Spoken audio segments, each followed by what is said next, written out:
Well, the fact is that in biology, basically, there isn't many linear models if you look at the real life development or evolution of things. So interactions are mostly described by nonlinear terms in the model. So we must also look what to do in that case. The case when desolve doesn't give you a good outcome. Okay, so we have a second example in the toggle script function, toggle script file, sorry, of a slightly more complicated system. So that requires that you have looked into the materials, and we assume that you know what the toggle switch is like. If not, you just consider it as another example. The important thing is, as before, we have two variables that interact with each other, but the important feature now is that they interact with each other mutually. That is not only the first depending on the second, but also the second depending on the first. So we have mutual dependence or interdependence of these two variables, which means it makes the model a small network. It's a network of two nodes, if you like, with very few interactions, but we need to now consider it. And for those who like, they can try to have MATLAB solve that analytically and see how desolve fails. But we just assume we're now interested in these nonlinearities of the system, and we want to see how do we go about with predicting the temporal evolution of this nonlinear model. Okay, so we need to tell MATLAB about our model, our new model. And the way we're going to do that is to write a function, a new function with our model inside it. So we've already spoken a lot about anonymous functions, but this is going to be a new function in a new file. The easiest way to start making a new function in MATLAB is to go new, on the little drop-down menu, function. Okay, so this will open another window, and it's already pre-filled some of our script for us. Okay, so a function is a file where a few things are true. So first of all, it starts with function, and then it often finishes with end, although that's not necessary. It has some output arguments, it has a name, and it has some input arguments. The other thing is the name of the function has to be the same as the name of the file. So MATLAB's quite clever about this. If you name your function, as I'm going to name it toggle func, and then go to save, it will automatically give it the right name. So this has to be the same name as the name of the function. I'm going to save that to the same place as my script file. So we need to know the input arguments. So the particular solutions we're going to be using later expect two input arguments. They expect t for time, and they expect the variables we're interested in, which case, in my case, I'm going to hold them in the y variable, although that could be called anything else. The interesting thing is we won't use t, at least not to start with. Our system does not depend on t, but MATLAB expects that t to be there. Okay, so it says we can have a list of our output arguments, but actually we're only going to have one, and that's going to be y dot. So y dot being du over dt and dv over dt. If we like, we can write some comments, but I'm just going to delete that for now. So inside the file, we need to do a few things. So we need to define our constants. So alpha 1 is 10, alpha 2 is 10. Remembering to put semicolons at the end of our lines, otherwise you'll get quite a lot of outputs in a minute. Beta is 3, and gamma is also 3. Okay. Now we need to actually write our equation. So we know that du over dt is equal to alpha 1 over exponent of beta times v. But we don't know what v is, but we do know that v is the second element in our y list, a y array. So they're going to give it y2. We choose it to be the second in our list. So we choose y to be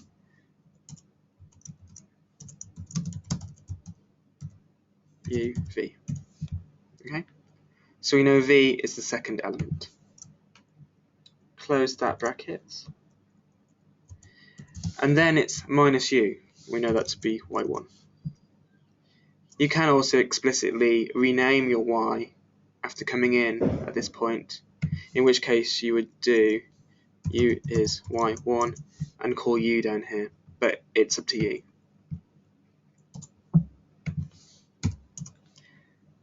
Okay? And then dv is equal to alpha 2 over exponential of u, or gamma, times by u, which is y1 minus.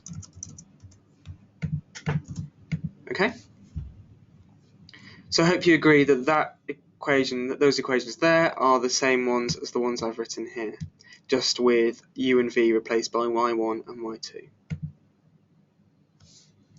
Finally, we need to tell the function what our output variable is. So y dot, and that is du dv, as we've defined it here, but they need to be separated by a semicolon. To be put into different rows rather than into different columns. This conventionality follows from the use of ODE 45, and I think we'll come to that in a minute. Okay, so this is our function file. It's complete. It defines the constants, and then it defines our differential equations, and then it tells MATLAB what the output of those differential equations is for a given time, but this is time independent. So now we've written this, and now this is in a place, the same place as our original script file, or somewhere else that MATLAB knows about. Then we can actually start to simulate our model. So we're going to use the ODE 45 function to simulate our script. There's actually various functions to do a numerical simulation, and we're not going to go into details of the differences between them, but for starters, ODE 45 is a thing that can handle many simple and non-critical differential equations, where of course we have to be very vague about what we mean by non-critical differential equations, because you never know when you will run into trouble. But I think the one thing to remember is that if you see odd behavior, and by odd we mean, for example, the integration doesn't work at all, it gives you an error, or it gives you output that is non-smooth, so you get corners or you get zigzag output, whereas a differential equation by definition need to be smooth, then one alternative is to use something called ODE 2.3. We might just as well use it today. Okay, there are other choices as well. Where ODE 2.3 uses a modified integration routine that can handle critical situations that come up in differential equations with a strong separation of time constants. So if there's a very fast and a very slow process at the same time, ODE 2.3, is a better function to integrate these. Okay, so the one last thing we need to set up before we use that function is the time that we're going to integrate over. So I'm going to say 0 to 60. Okay, then we can use the ODE function. This gives us two outputs. It gives us a time, and it gives us the solution across the time. So I'm going to just record these, T1 and Y1. And then I'm going to use this ODE 23 function. This expects the first argument to be a function. And the way we tell MATLAB that we are referring to a function specifically is with an @ sign in front of it. So we're at toggle func. And if you recall, toggle func is what I call my function. It's both the name of the function and it's the name of the file that the function is held in. Yeah, it's best if it's consistent, because MATLAB tries to guess what you mean if it's not consistent. But of course, as you can expect, that there can be errors if you have various files lying there in that directory if they are not consistent and they have similar names. We've had trouble before with files with the same name that we've updated, and MATLAB has found the old version and not the new version. Right, so the best is to be very consistent, to make a function file that has a name which is identical to the function name, which is defined in the first line, the word function, and then to refer to this consistently named here in the ODE23. The second input to ODE23 and ODE45 is the time span. And the final one are the initial conditions. So our original question asked us to plot the concentrations of U and V with two sets of initial conditions. So our first ones are 0.1 and 1.0. And then actually we have a second set. So I'm just going to copy this line, change the initial conditions appropriately, and also change the output variables to T2 and Y2. Okay. So I wonder if you could call the output variable slightly differently, because we're actually not using y1 and y2 in the sense that we have defined them in the function, right? okay. Maybe you give it first or second, or I don't know. Shall I just call them X? We haven't used X yet. For example, give them a different name, because names matter here, and to be consistent. So all our output will be collected under x1. Both y variables will be in x1, and both y variables will be in x2 in the second simulation. So this uses the same function, but starts them at different points in the state space. So for those who have read the materials, they will understand that this is critical in this model because it has a certain feature which is called bistability, which we don't discuss now, but we're just looking at how this model deals with initial conditions that start at different points. So finally, we're going to just plot this. We're going to use the same figure. We're just going to use two subplots on one figure. So to do that, we tell it we want two rows, one column, and for the first plot, we're going to plot. We can just tell it T1, Y1, and the same again for the second, except that we want to say the second plot. T2. Oh, I made a mistake there before. That should be X1 as we've just changed the name. Okay. And then if we run this, we should see our result here. So, oh, we've had an error. Aha. Now we have to deal with debugging. Probably that's something that happens everywhere. So let's have a look at what it says. It's a very complicated message, so we have to work step by step. So maybe we don't know what feval is or feval in the first line. That's because we haven't looked at the interiors of the ODE23 simulation. But what it tells us is that the file toggle func has a problem in the line number 8. Okay. So let's go to the toggle func and let's look at the line number 8. Because we can see the line numbering on the left side. We can see that actually we could have seen that before. Namely, it's marked already with red, small little red lines on the right-hand side of the file. And MATLAB gives us a hint, namely to look for unbalanced parentheses or brackets. So if we count our open brackets 1, 2, 3 and count the closed brackets 1, 2, we're missing a closed bracket on each of the lines. I'm missing. Right, so there need to be 3 closed brackets because you have opened 3 before. So y2 needs to be closed, and the exponent function needs to be closed, and the division has to take the whole term.